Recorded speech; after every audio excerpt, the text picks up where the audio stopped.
ಎಲ್ಲರಿಗೂ ನಮಸ್ಕಾರಗಳು. ಫೆಬ್ರವರಿ ತಿಂಗಳ ಮುಕ್ತಾಯಗೊಂಡಿದೆ. ಫೆಬ್ರವರಿ ತಿಂಗಳಲ್ಲಿ ನನ್ನ ಪೊಸಿಷನಲ್ ಸ್ಟ್ರೇಟ್ ಸ್ಥಿತಿಗತಿ ಏನಾಗಿದೆ ನೋಡೋಣ ಬನ್ನಿ. ಇಕ್ವಿಟಿ ಅಂದರೆ ಕ್ಯಾಶ್ ಸೆಗ್ಮೆಂಟಲ್ಲಿ ಎಷ್ಟು ದುಡ್ಡಾಗಿದೆ ನೋಡೋಣ.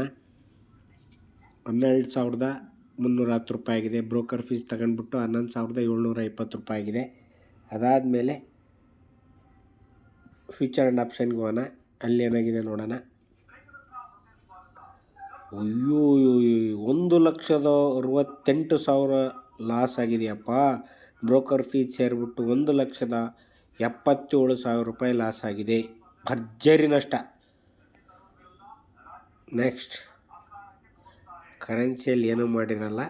ಕಮಾಡಿಟಿ ಚಿನ್ನ ಬೆಳ್ಳಿ ವ್ಯವಹಾರ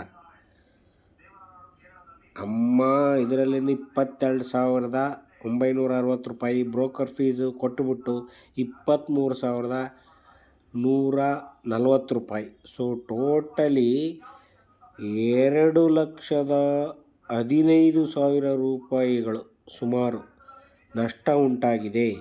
ಇದನ್ನು ಮಾರ್ಚ್ ತಿಂಗಳಲ್ಲಿ ರಿಕವರಿ ಮಾಡಲಾಗುತ್ತದೆಯಾ ನೋಡೋಣ. ಧನ್ಯವಾದಗಳು.